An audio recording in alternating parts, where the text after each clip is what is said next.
Wanted person na po iti San Nicolas, Ilocos Norte na tiliw. Dali ka dito na Idol Lawrence. IFM News. IFM News. IFM News. Police Report.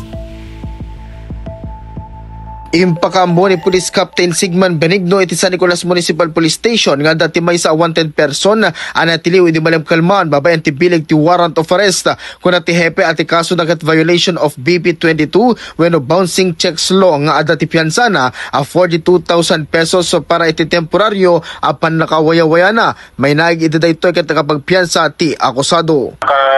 Receive tayo ti kopya ti warrant of arrest. Ket kita nga ron na mataan tayo dito'y akusado dito'y AUR tayo ket dagos nga insayang kapi dito'y operatiba tayo di pinangtili wa dito'y nga accused di warrant of arrest. Okay. Sir, anat ti kaso na daytoy?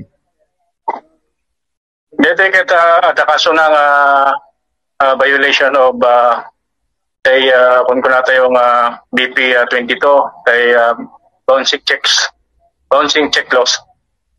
Ket mano sir iti naikanatad nga piyansa na. In babati korte nga piyansa na ket 42,000 na pinagpiso na itay nakapiyansa itayan sakbay nga in returnda hindi Court of Origin MPC San Nicolas.